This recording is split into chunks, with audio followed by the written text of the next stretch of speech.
Hi friends, welcome to GD Law Series. In the video la நம்ம என்ன பார்க்க போறோம்னா தேனியில இருக்க கவர்மெண்ட் லா காலேஜ் பத்தி தான் பார்க்க போறோம். என்னென்ன கோர்சஸ் ஆஃபர் பண்றாங்க, per இயருக்கு 3 இயர்ஸ்ல எவ்வளவு சீட் ஃபில் பண்றாங்க, 5 இயர்ஸ்ல எவ்வளவு சீட் ஃபில் பண்றாங்க, ஹாஸ்டல் ஃபெசிலிட்டிஸ் பத்தியும் இந்த வீடியோல நம்ம பார்க்க போறோம். வீடியோக்குள்ள போறதுக்கு முன்னாடி இந்த சேனலை ஃபர்ஸ்ட் டைம் பார்க்கறீங்கன்னா சேனலை சப்ஸ்கிரைப் பண்ணிட்டு கூடவே இருக்கிற நோட்டிஃபிகேஷன் பெல்ல ஆல் கொடுத்துங்க. வாங்க வீடியோக்குள்ள போகலாம். இப்போ இவங்க என்னென்ன கோர்சஸ் ஆஃபர் பண்றாங்கன்னு பாத்தீங்கன்னா யூஜி மட்டும் தான் ப்ரொவைட் பண்றாங்க. 3 இயர்ஸ்ல எல்எல்பியும் 5 இயர்ஸ்ல பிஏ எல்எல்பியும் ப்ரொவைட் பண்றாங்க. 3 இயர்ஸ்ல சீட் எவ்வளவு வேகன்சி இருக்குன்னா பெர் இயருக்கு 80, 5 இயர்ஸ்ல அதே போல 80 சீட் ஃபில் பண்றாங்க.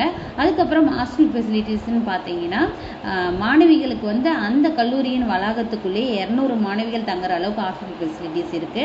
மாணவர்களுக்கு அதாவது பாய்ஸ்க்கு பாத்தீங்கன்னா அந்த கல்லூரியில இருந்து 2 கிலோமீட்டர் தொலைவில் 200 மாணவர்கள் தங்கறதுக்கான வகையில ஒரு ஹாஸ்டல் ஃபெசிலிட்டிஸும் இருக்கு. ஸோ பாய்ஸ் ஆர் கேர்ள்ஸ் 2 பேருக்குமே 200 பேர் ஈச் 200 பேர் தங்குற அளவுக்கு ஹாஸ்டல் ஃபெசிலிட்டிஸ் இருக்குது என்பதை லாஸ்ட் இயர் நோட்டிஃபிகேஷனில் தெரிவிச்சிருக்காங்க.